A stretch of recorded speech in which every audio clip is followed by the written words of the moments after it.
A los 16 años, me embarazó el alcalde del pueblo. Después de eso, mis padres hicieron algo que nunca imaginé. Ay, mis queridos, siéntense bien porque lo que les voy a contar es una historia que me ha tomado 40 años poder verbalizar. Es una historia sobre abuso de poder, sobre traición familiar, sobre secretos oscuros en pueblos pequeños, pero también sobre supervivencia, sobre justicia que llega cuando menos la esperas, y sobre cómo a veces las víctimas encuentran su voz décadas después. Esta es mi historia, y es real. Cada palabra dolorosa es verdad. Prepárense un té, respiren profundo, porque esta historia va a remover cosas dentro de ustedes. Y necesita ser contada.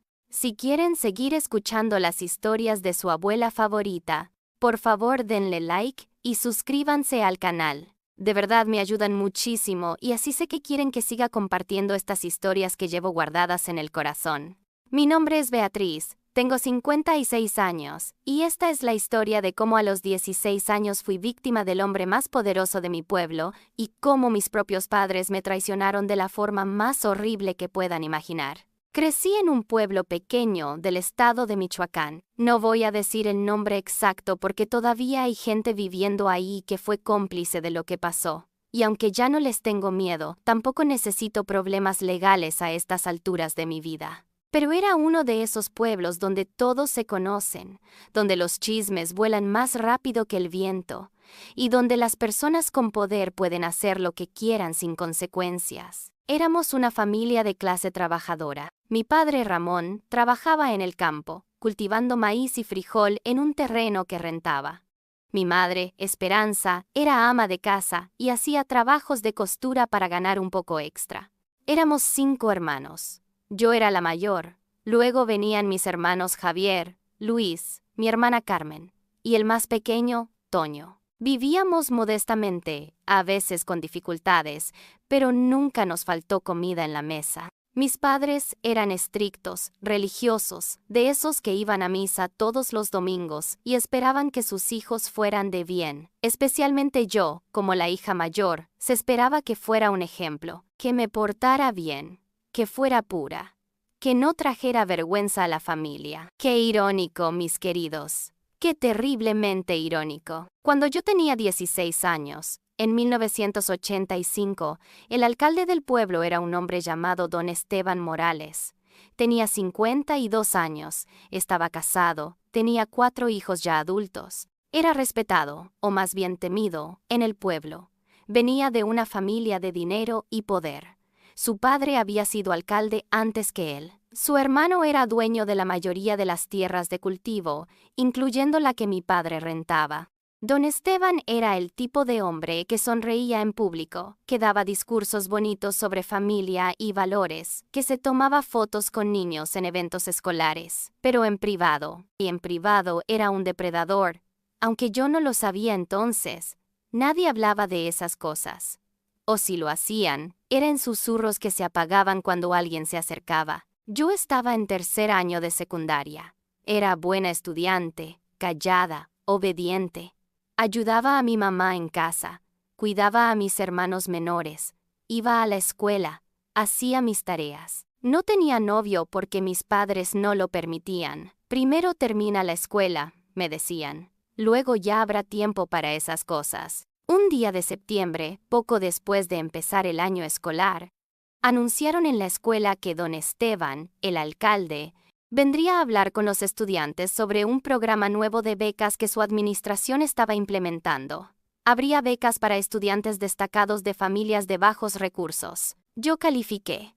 Mi maestro me nominó junto con otros 3 estudiantes. Nos dijeron que tendríamos una reunión con el alcalde para discutir el programa, que llevaríamos nuestras calificaciones y documentos familiares, que era una gran oportunidad. Mis padres estaban emocionados.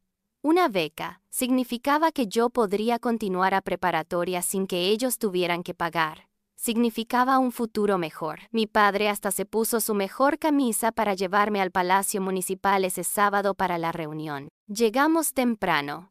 Nos hicieron pasar a una sala de espera. Los otros estudiantes nominados también estaban ahí con sus padres. Pero luego, una secretaria salió y dijo que el alcalde vería a cada estudiante individualmente, que los padres esperaran afuera. Mi padre se puso un poco incómodo, pero no protestó. ¿Cómo iba a protestar, mis queridos? Era el alcalde. Era el hombre más poderoso del pueblo. Y además, ¿qué podría pasar en una oficina del gobierno en pleno día? Fui la tercera en entrar. La oficina de don Esteban era grande, elegante, con un escritorio de madera oscura y libreros llenos de libros que probablemente nunca había leído. Había banderas de México y del Estado, fotos de él con políticos importantes, diplomas enmarcados en las paredes. Él estaba sentado detrás de su escritorio, sonriendo esa sonrisa que mostraba en público. La sonrisa que hacía que la gente dijera, «¡Qué hombre tan amable! ¡Qué alcalde tan accesible! Beatriz, ¿verdad?», dijo revisando mis papeles. «Excelentes calificaciones. Tu maestro dice que eres una de las mejores estudiantes de tu clase». «Gracias, señor alcalde», dije tímidamente. Me habían enseñado a ser respetuosa con las autoridades, especialmente con los hombres mayores. «Siéntate, siéntate», dijo señalando una silla frente a su escritorio. Me senté, con mis manos en mi regazo, nerviosa pero también emocionada por la oportunidad de la beca. Hablamos sobre la escuela, sobre mis planes para el futuro, sobre mi familia.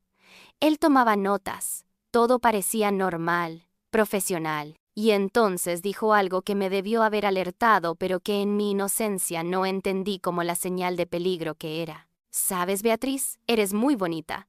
¿Te lo dicen seguido?» Me sonrojé incómoda. «No, señor. Mis padres no permiten que los muchachos. No tengo novio». «Ah, qué bien. Una chica decente. Eso me gusta», dijo. Y luego se levantó de su escritorio y caminó hacia donde yo estaba sentada. «Ven, déjame mostrarte algo». Me llevó a la ventana grande que daba a la plaza principal del pueblo. «¿Ves todo esto?», dijo parándose muy cerca de mí, demasiado cerca. «Yo soy responsable de todo lo que ves. Este pueblo prospera o fracasa según mis decisiones. ¿Entiendes el tipo de poder que eso representa?» «Sí, señor», dije, sintiéndome cada vez más incómoda. Quería alejarme, pero estaba atrapada entre él y la ventana. «Y con ese poder viene responsabilidad», continuó. «Pero también vienen beneficios.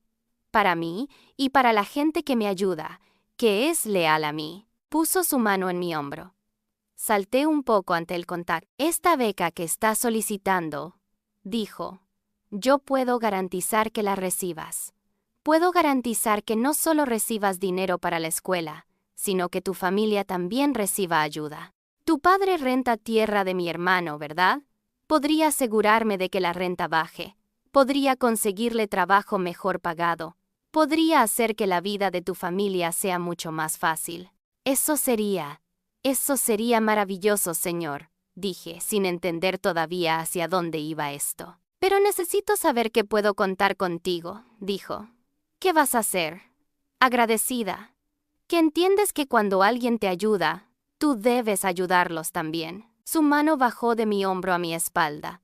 Sentí pánico empezar a formarse en mi pecho. «Señor, yo necesito regresar con mi papá», dije, tratando de moverme hacia la puerta. Pero él me agarró del brazo. Fuerte. Lo suficientemente fuerte para dejar marca. «No seas tonta, Beatriz. Esta es una oportunidad. Una oportunidad que no tienen todas las chicas. Puedo hacer que tu vida sea muy fácil. O puedo hacer que sea muy difícil. La elección es tuya». Y entonces, mientras yo estaba paralizada de miedo, mientras mi mente trataba de procesar lo que estaba pasando, él me empujó contra su escritorio. No voy a dar detalles gráficos, mis queridos. No porque esté protegiendo a alguien, sino porque algunos recuerdos son demasiado dolorosos para revivir completamente. Pero lo que necesitan saber es esto. Don Esteban Morales, el alcalde respetado del pueblo, el padre de familia, el hombre de valores, me violó en su oficina mientras mi padre esperaba afuera. Duró tal vez 10 minutos. 10 minutos que sintieron como una eternidad. Durante todo ese tiempo yo estaba congelada. No grité, no luché. Estaba en shock completo, Mi mente no podía procesar lo que estaba pasando. Cuando terminó, él se arregló la ropa como si nada. Me tiró unas servilletas y me dijo, Lynplate, y no digas nada a nadie si sabes lo que te conviene. Si hablas, tu padre perderá la tierra que renta. Tu familia será expulsada del pueblo. Y nadie te va a creer de todas formas. Eres una muchacha de 16 años y yo soy el alcalde. ¿A quién crees que le van a creer? Salí de esa oficina en una niebla. Mi padre estaba esperando, sonriendo. ¿Cómo te fue, mija? ¿Te dieron la beca? No podía hablar. Asentí vagamente. En el camino a casa, mi padre hablaba emocionado sobre lo bueno que era el alcalde, sobre la oportunidad que esto representaba para nuestra familia. Yo miraba por la ventana, sintiendo que ya no era la misma persona que había entrado a esa oficina. Pero espera a escuchar lo que pasó después. Durante las siguientes semanas viví en una niebla de trauma. No podía dormir. Apenas podía comer. Mis padres pensaban que estaba enferma. Me llevaron al doctor del pueblo que dijo que probablemente era anemia. Me recetó unas vitaminas y me mandó a casa. Traté de seguir con mi vida normal, ir a la escuela, hacer tareas, ayudar en casa, pero todo se sentía irreal, como si estuviera viendo mi vida desde afuera. Y entonces, 6 semanas después, me di cuenta de que no me había bajado mi periodo. Entré en pánico. No podía estar embarazada. No podía. Pero los síntomas estaban ahí. Náuseas en las mañanas, sensibilidad en los pechos, cansancio extremo. Le dije a mi mamá que no me sentía bien. Ella, preocupada, me llevó de nuevo al doctor. Esta vez a una doctora en el pueblo vecino, porque el doctor de nuestro pueblo estaba de viaje. La doctora me examinó y luego me hizo la pregunta que cambió todo. Beatriz, ¿hay posibilidad de que estés embarazada? Mi mamá casi se cae de la silla. «Por supuesto que no», gritó. «Mi hija es una niña decente, es virgen, no tiene novio». Pero la doctora me miraba a mí, no a mi mamá. «Beatriz, necesito que me digas la verdad. ¿Has tenido relaciones sexuales?» Y ahí, con mi mamá mirándome con horror, con la doctora esperando una respuesta, finalmente las palabras salieron. «Me violaron», susurré. «El alcalde me violó». El silencio que siguió fue ensordecedor. Mi mamá se quedó completamente inmóvil, su cara pasando por una docena de emociones. Shock, horror, incredulidad. Y luego, algo que nunca esperé ver, rabia. Pero no rabia hacia don Esteban, rabia hacia mí. «¿Qué hiciste?», siseó. «¿Qué hiciste para que él?» «Mamá, yo no hice nada», lloré. «Él me atacó en su oficina. Yo no quería. Yo no». Pero ella no me escuchaba. Estaba en su propio mundo de pánico. La doctora confirmó con una prueba lo que ya sabíamos. Estaba embarazada de aproximadamente 6 semanas. El viaje de regreso a casa fue silencioso excepto por mis sollozos. Mi mamá no dijo una palabra. Cuando llegamos, llamó a mi papá del campo. Y ahí, en nuestra cocina Peque le contó. La reacción de mi padre fue diferente a la de mi mamá. Él se puso rojo de rabia. Empezó a gritar que iba a matar a don Esteban, que iba a denunciarlo, que iba a hacer justicia. Pero mi mamá lo detuvo. «No seas estúpido, Ramón», le dijo. «¿Y qué va a pasar si haces eso? ¿Crees que alguien nos va a creer? ¿Crees que el alcalde va a admitir algo? Nos va a destruir, nos va a quitar la tierra, nos va a expulsar del pueblo. Y Beatriz va a quedar como la puta que sedujo a un hombre casado». «Pero es una niña», gritó mi papá. «Es nuestra hija». «Es una niña embarazada», corrigió mi mamá fríamente. «Y eso es todo lo que la gente va a ver. No van a ver a una víctima. Van a ver a una muchacha que abrió las piernas y quedó embarazada. Y nosotros vamos a ser los padres que no la educaron bien, que no la cuidaron, que trajeron vergüenza a la familia». No podía creer lo que estaba escuchando. Mi propia madre, la mujer que se suponía debía protegerme, estaba más preocupada por la reputación familiar que por lo que me había pasado. «Entonces, ¿qué sugieres?», preguntó mi papá, su rabia disminuyendo a resignación. Y mi mamá dijo algo que me heló la sangre. «Vamos a hablar con don Esteban. Vamos a arreglar esto de forma que no destruya a esta familia». Al día siguiente, mis padres me llevaron de vuelta al Palacio Municipal. Esta vez no me dejaron afuera.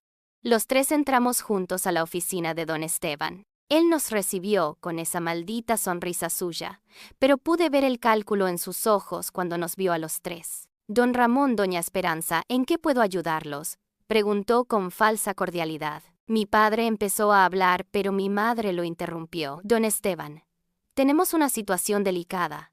Nuestra hija está embarazada. Vi la alarma cruzar su cara por un segundo antes de que recuperara su compostura. ¡Ah, qué lástima! ¿Y el muchacho responsable? No hay ningún muchacho, dijo mi mamá con significado. El responsable es un hombre mayor, un hombre con posición y poder. Don Esteban entendió inmediatamente. Se reclinó en su silla, estudiándonos. Ya veo. Y supongo que vinieron a acusarme de algo. Vinimos, dijo mi mamá, para mi absoluto horror, a llegar a un acuerdo. ¿Un acuerdo?, repitió él, una pequeña sonrisa formándose. Nuestra familia necesita apoyo, continuó mi mamá, y usted necesita que este asunto se maneje discretamente. Propongo un intercambio. Mi padre miraba al suelo, avergonzado pero sin decir nada. Y yo estaba en shock absoluto. Mi madre estaba negociando conmigo, con mi violación, con mi embarazo. ¿Qué tipo de intercambio?, preguntó don Esteban, claramente aliviado de que esto no fuera una confrontación sino una negociación. Y así fue como mis padres, las personas que se suponía debían protegerme, vendieron mi silencio y mi futuro. Don Esteban acordó pagar una suma de dinero, no enorme, pero suficiente para que mi familia viviera cómodamente por un tiempo. Acordó reducir la renta de la tierra que mi padre trabajaba. Acordó conseguirle trabajo a mi hermano Javier cuando tuviera edad, y a cambio yo no diría nada a nadie sobre lo que había pasado. Sería mandada lejos del pueblo durante el embarazo. Daría al bebé en adopción inmediatamente después del nacimiento. Nunca buscaría a don Esteban por apoyo. Nunca contaría esta historia a nadie. Mi padre firmó el acuerdo. Mi madre también. Yo no firmé nada porque era menor de edad. Pero mi silencio fue comprado de todas formas. Una semana después, me mandaron a vivir con una tía abuela en Veracruz, a cientos de kilómetros de distancia. La historia que le dijeron a todo el mundo en el pueblo fue que yo había conseguido una beca para un programa especial de estudios en otra ciudad. La misma beca que don Esteban había usado como pretexto para abusar de mí, se convirtió en la tapadera para ocultar ese abuso. Pasé los siguientes 7 meses en Veracruz. Mi tía abuela era una mujer mayor y amarga que me dejó claro que yo era una carga, una vergüenza. Me trataba como sirviente, haciéndome hacer todo el trabajo de la casa mientras mi embarazo avanzaba. No tenía amigas, no iba a la escuela, no tenía contacto con mi familia excepto cartas ocasionales de mi madre diciéndome que me portara bien, que no trajera más vergüenza. Di a luz en abril de 1986. En un hospital público donde me trataron como basura por ser una madre adolescente soltera. Fue un parto largo y doloroso. Pero cuando finalmente sostuve a mi bebé, una niña perfecta y hermosa, sentí algo que no había sentido en meses. Amor. La llamé Valentina en mi mente, aunque sabía que no podría quedármela.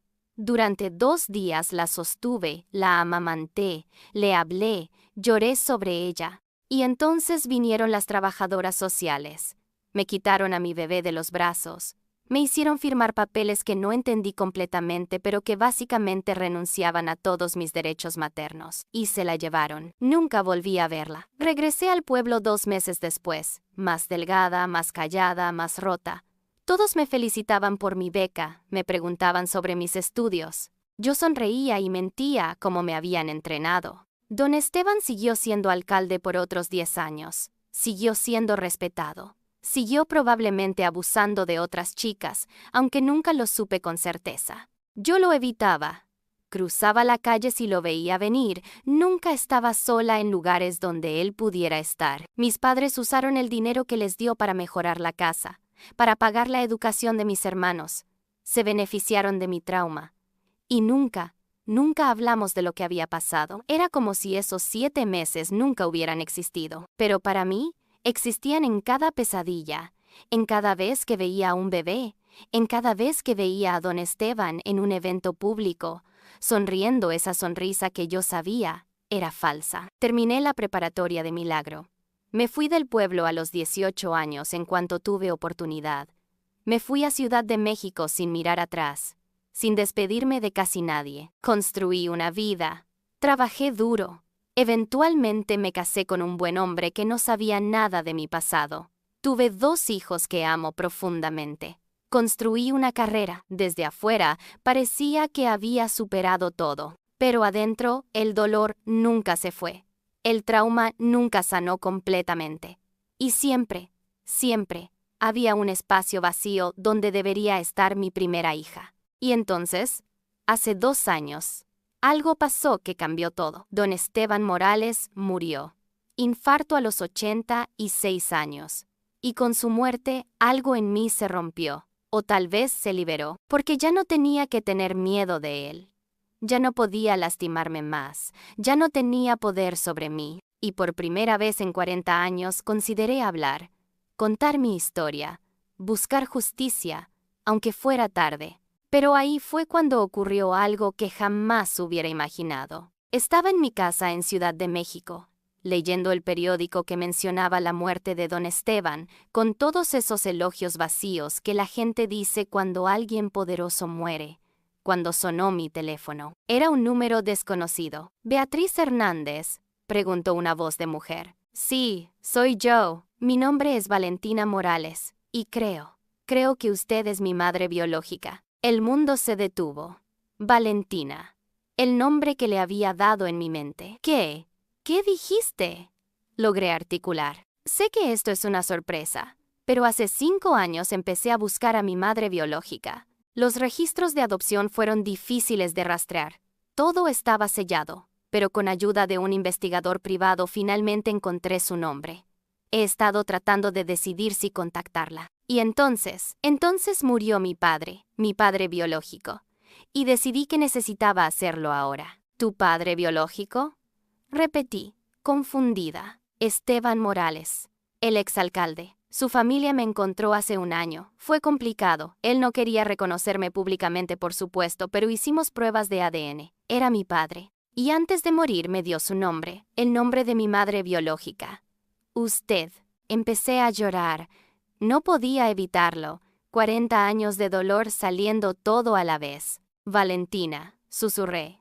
Te puse Valentina. Es un nombre hermoso, dijo ella, su propia voz quebrándose.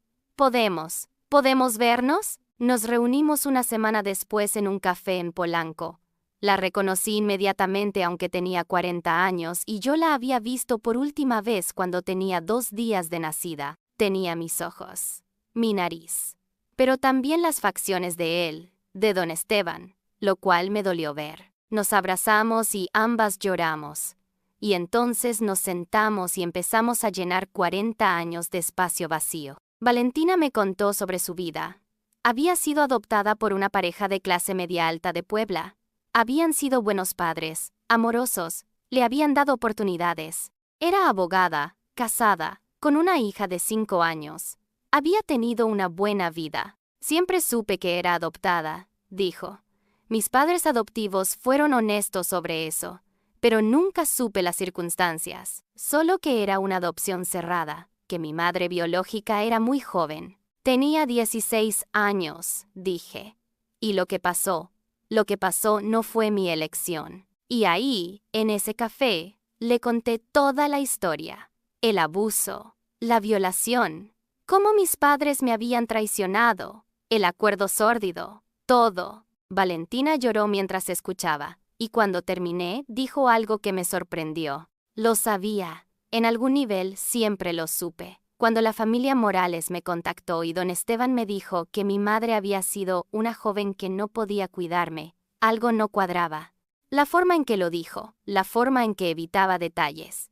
Y luego cuando investigué más, encontré que usted tenía 16 años cuando yo nací y él tenía 52. Las matemáticas no agregaban para una relación consensual. ¿Y aún así, quisiste conocerlo?, pregunté. Quería respuestas, dijo. Y honestamente, quería verlo a la cara y saber qué tipo de hombre haría eso. Resultó ser exactamente el tipo de hombre que esperaba. Arrogante, sin remordimiento, tratándome como una inconveniencia que tenía que manejar. ¿Tu familia adoptiva sabe?, pregunté. Sí. Les conté todo. Y me apoyaron en mi decisión de encontrarla. Mamá. Mi mamá adoptiva dijo que usted era muy valiente por haberme dado a luz en esas circunstancias, que muchas chicas en su posición no hubieran tenido esa opción. No tuve mucha opción en nada, dije amargamente. Valentina tomó mi mano, pero sobrevivió. Y me dio vida. Y por eso estaré eternamente agradecida. Hablamos durante horas. Le conté sobre mi vida después, sobre mis otros hijos, sus medio hermanos, sobre cómo había cargado la culpa y el dolor durante 40 años. Y entonces ella dijo algo que cambió todo. Ha considerado denunciarlo públicamente. Sé que está muerto, pero su legado no debería ser de un héroe local. Debería ser de lo que realmente era. Un depredador. ¿Y qué bien haría eso ahora?, pregunté. Está muerto. No puede ser castigado. Pero su historia puede ayudar a otras víctimas a hablar, dijo Valentina. Y además, tengo razones para creer que no fue la única. Me quedé helada. ¿Qué quieres decir? Cuando la familia Morales me contactó, conocí a algunas de las personas que trabajaron con don Esteban durante años. Y hubo rumores, siempre rumores, de otras chicas.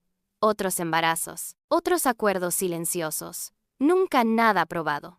Pero los susurros estaban ahí. Entonces, ¿había otras víctimas?, susurré. Probablemente. Y tal vez si usted habla, si cuenta su historia, ellas también se atreverán a contar las suyas. Y así fue como, a los 56 años, 40 años después de ser violada, decidí finalmente hablar. Valentina, siendo abogada, me ayudó a navegar el proceso. No podíamos presentar cargos criminales contra un hombre muerto, pero podíamos hacer algo más poderoso. Podíamos contar la verdad públicamente. Primero contactamos a una periodista de investigación reconocida. Le contamos toda la historia, le mostramos documentos, el certificado de nacimiento de Valentina que mostraba padre desconocido pero que coincidía con las fechas, evidencia del pago que don Esteban había hecho a mi familia. La periodista investigó más y encontró exactamente lo que Valentina había sugerido. Había otras víctimas. 3 más que estaban dispuestas a hablar, todas con historias similares. Todas habían sido adolescentes. Todas habían sido amenazadas o compradas con silencio. Todas habían cargado la vergüenza durante décadas. El artículo se publicó hace un año. Se tituló El alcalde depredador. Décadas de abuso sexual encubierto en pueblo de Michoacán. La reacción fue explosiva. Algunos no nos creyeron, dijeron que éramos mentirosas buscando atención o dinero. Pero muchos más nos apoyaron. Otras mujeres salieron con sus propias historias. No solo sobre don Esteban, sino sobre otros hombres poderosos en ese pueblo y en otros pueblos similares. El nombre de don Esteban fue removido de calles y edificios que llevaban su nombre. Su familia trató de desacreditarnos, pero la evidencia era demasiada. Y más importante, sus viudas y víctimas finalmente fuimos vistas, escuchadas, creídas. ¿Y mis padres? Mis padres que me habían vendido, que habían priorizado dinero y reputación sobre su propia hija. Mi padre había muerto años atrás, pero mi madre todavía vivía, ahora con 80 años. Cuando el artículo se publicó, no la contacté. No me disculpé por hacer esto público, no le advertí. Ella intentó contactarme después. Me dejó mensajes furiosos acusándome de traer vergüenza a la familia, de destruir su reputación en el pueblo, de ser egoísta y vengativa. Finalmente le respondí con un mensaje. Mamá, tú tuviste la oportunidad de protegerme hace 40 años. Elegiste no hacerlo. Elegiste dinero y reputación sobre mi bienestar. Ahora yo elijo mi verdad sobre tu comodidad. No te debo silencio. No te debo protección. Me debes 40 años de disculpas que nunca voy a recibir. No vuelvas a contactarme. Y no lo hizo. Escuché a través de mis hermanos que estaba amargada, que se quejaba de que yo había arruinado su vejez, que no podía salir a la calle sin que la gente la señalara como la madre que vendió a su hija. Bien, que sintiera una fracción de la vergüenza que yo cargué durante 4 décadas. Mis hermanos, La reacción de mis hermanos fue mixta. Javier, el que había recibido el trabajo que don Esteban había prometido como parte del acuerdo, estaba furioso conmigo. Me acusó de ser dramática, de buscar atención, de destruir el nombre de nuestra familia. Luis y Toño, los menores, estaban más comprensivos pero también incómodos. No habían sabido la verdad completa hasta que el artículo salió. Estaban en shock, pero Carmen, mi única hermana, me buscó. Vino a mi casa en Ciudad de México llorando. Lo siento, me dijo. Lo siento tanto. Yo era niña entonces. Tenía solo 10 años cuando pasó. No entendía qué había sucedido. Solo sabía que te fuiste y que cuando regresaste eras diferente. Más callada, más triste. Y nunca pregunté. Nunca insistí en saber la verdad. No era tu responsabilidad, le dije. Eras una niña, pero ahora soy adulta. Y ahora sé. Y quiero que sepas que te creo, que te apoyo. Y que lo que mamá y papá hicieron fue imperdonable. Ese apoyo de mi hermana significó más de lo que puedo expresar, porque durante tanto tiempo había estado completamente sola con este secreto, con este dolor. Valentina y yo desarrollamos una relación cercana en este último año. No puedo recuperar los 40 años que perdimos, pero puedo conocer a la mujer extraordinaria en la que se convirtió. Y ella pudo conocer a sus medio hermanos, mis otros hijos, que la aceptaron inmediatamente como parte de la familia. Mi esposo, cuando finalmente le conté toda la historia, lloró conmigo. ¿Por qué nunca me lo dijiste?, preguntó. Podría haberte ayudado a cargar este peso. Porque tenía vergüenza, admití. Vergüenza que no debería haber sentido, pero que me habían enseñado a sentir. Vergüenza de haber sido violada. Vergüenza de haber tenido un bebé a los 16. Vergüenza de haberla dado en adopción. Vergüenza de todo. Nada de eso fue tu culpa, dijo firmemente. Nada, eras una niña. Una niña que fue traicionada por todos los adultos que deberían haberla protegido. ¿Y saben qué, mis queridos?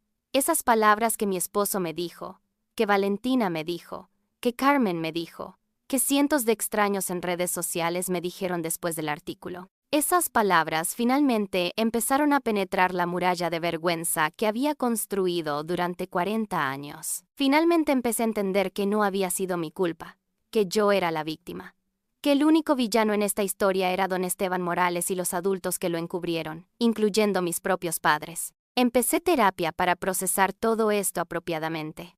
A los 56 años finalmente estaba enfrentando el trauma que había enterrado a los 16. Y descubrí algo más.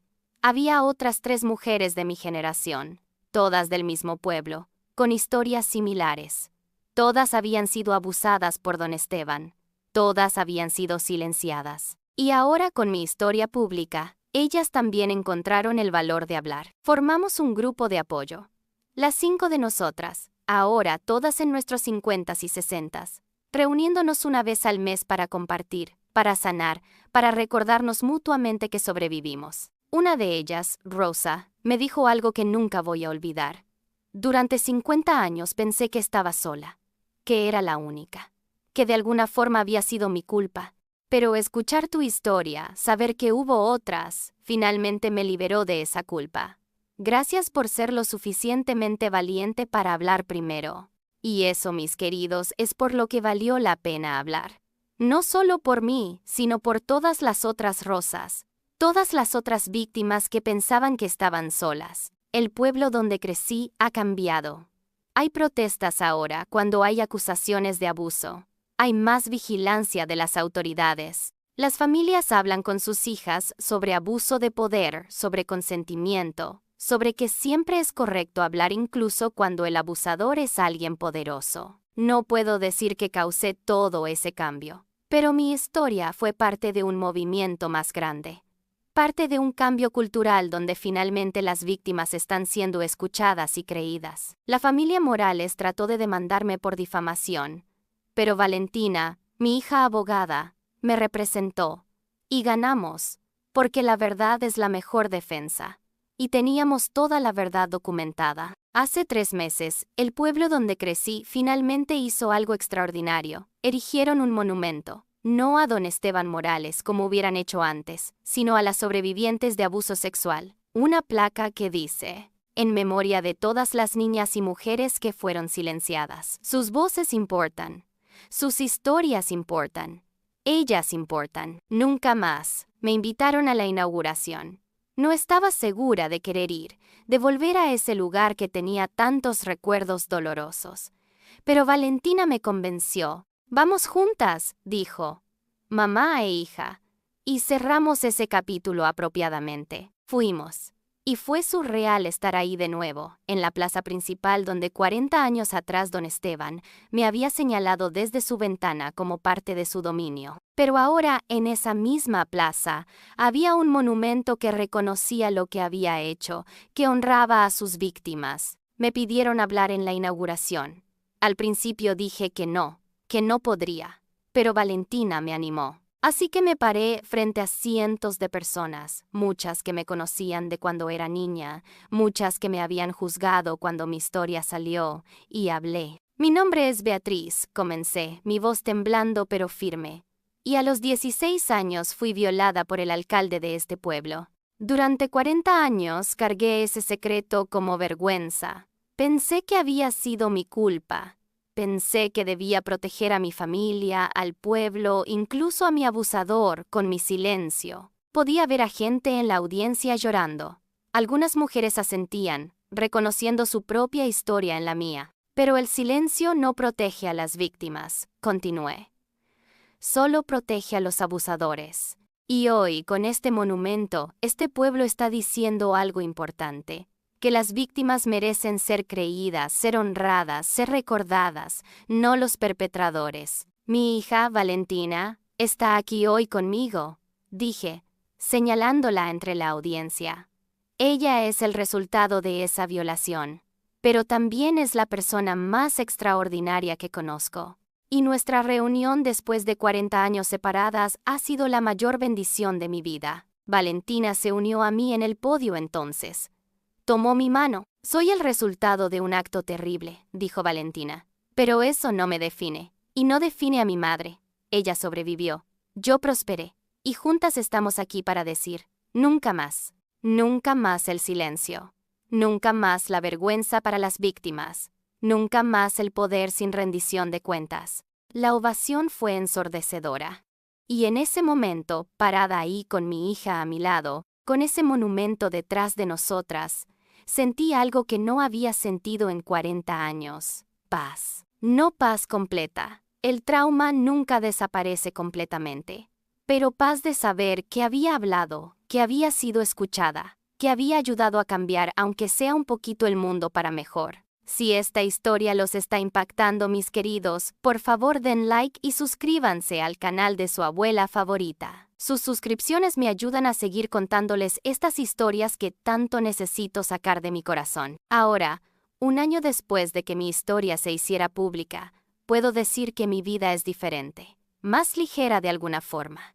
El peso del secreto que cargué durante 4 décadas finalmente se ha levantado. He recibido cientos de mensajes de otras sobrevivientes de abuso sexual, algunas compartiendo sus propias historias, otras solo agradeciéndome por darles el valor de considerar hablar. Y cada mensaje me recuerda por qué valió la pena romper el silencio. Mis otros 2 hijos, los que tuve en mi matrimonio, han sido increíbles.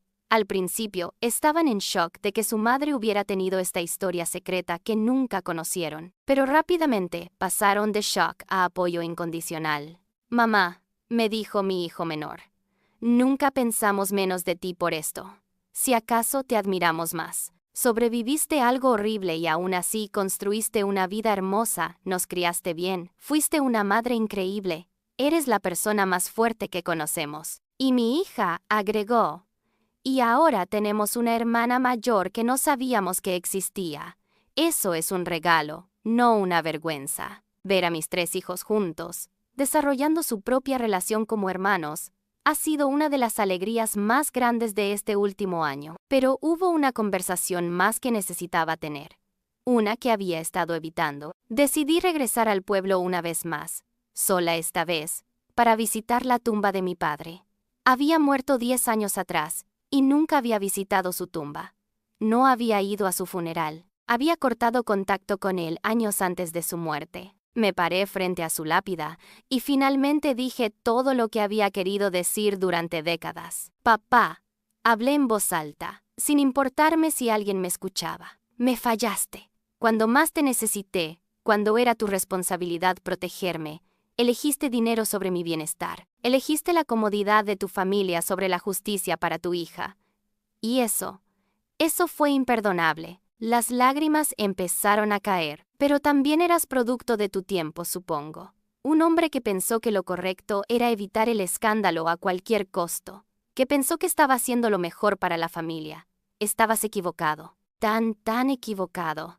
Pero eras mi papá, y parte de mí todavía te ama, aunque otra parte nunca te perdonará. Me senté en el pasto junto a su tumba. Espero que donde estés ahora, si hay un después, entiendas el daño que causaste.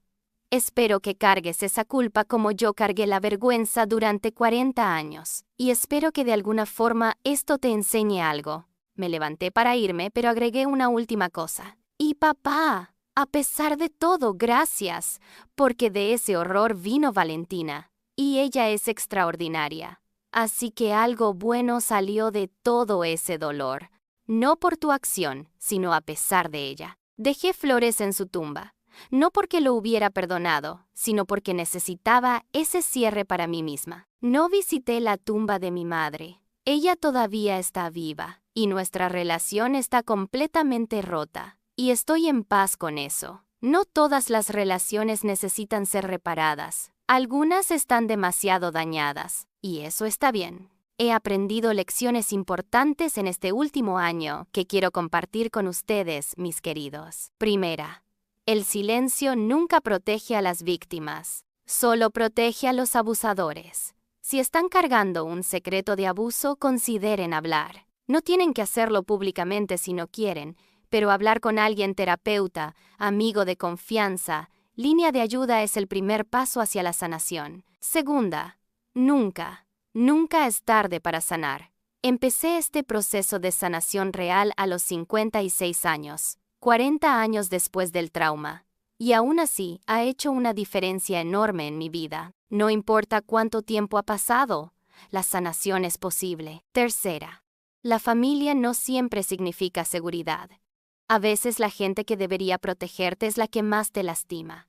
Y está bien alejarte de familia tóxica, incluso padres. La sangre no les da derecho a maltratarte. Cuarta, los abusadores dependen de la vergüenza de sus víctimas para mantener el poder. Cuando las víctimas hablan, cuando rechazan esa vergüenza, el poder del abusador se desmorona. Por eso es tan importante creer y apoyar a las víctimas cuando tienen el valor de hablar.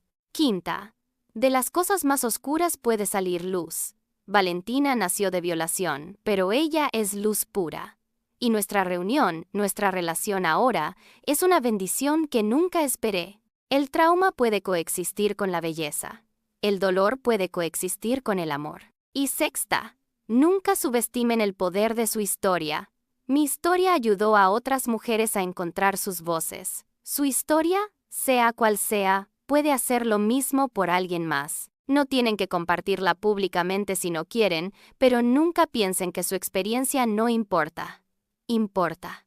Ustedes importan. Mis queridos, si han llegado hasta aquí en esta historia, si han sentido cada emoción conmigo, si han llorado, o se han enojado, o han sentido esperanza, gracias. Gracias por escuchar.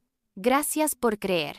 Gracias por no juzgar. Esta historia fue la más difícil que he contado. Reviví tanto dolor al narrarla, pero también fue liberador, porque cada vez que la cuento, cada vez que una persona más la escucha, el poder que ese secreto tenía sobre mí disminuye un poco más. Don Esteban Morales está muerto, pero su legado ahora no es de héroe local, sino de depredador reconocido.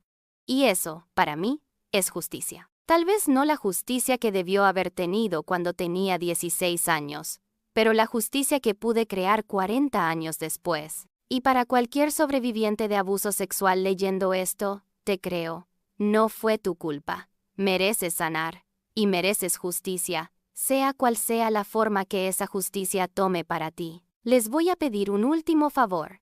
denle like a este video. Suscríbanse al canal. Compartan esta historia si creen que puede ayudar a alguien, y déjenme un comentario con palabras de apoyo para cualquier sobreviviente que esté leyendo. Creemos una comunidad de apoyo aquí. Gracias por escucharme. Gracias por permitirme compartir la historia más dolorosa pero también más importante de mi vida. Gracias por sus corazones abiertos. Les deseo familias que los protejan. Les deseo la valentía de hablar cuando necesiten hacerlo. Y les deseo la sanación que todos merecemos, sin importar cuánto tiempo tome llegar a ella. Que Dios los bendiga, mis queridos. Que siempre tengan el valor de defender a los vulnerables. Que siempre crean a las víctimas. Y que nunca permitan que el poder sin rendición de cuentas destruya vidas. Hasta la próxima historia, mis queridos. Los quiero mucho. Se seca las lágrimas, pero esta vez con la cabeza en alto, con la fuerza de quien finalmente habló su verdad y sobrevivió para contarla. Suscríbanse, denle like, compartan. Y recuerden, su voz importa, su historia importa, ustedes importan. Y para cualquier abusador viendo esto, sus víctimas están encontrando sus voces. Y ya no tienen miedo de ustedes. El silencio se acabó. Los quiero, mis queridos. Cuídense mucho. Y cuiden a los vulnerables en sus comunidades. Hasta pronto.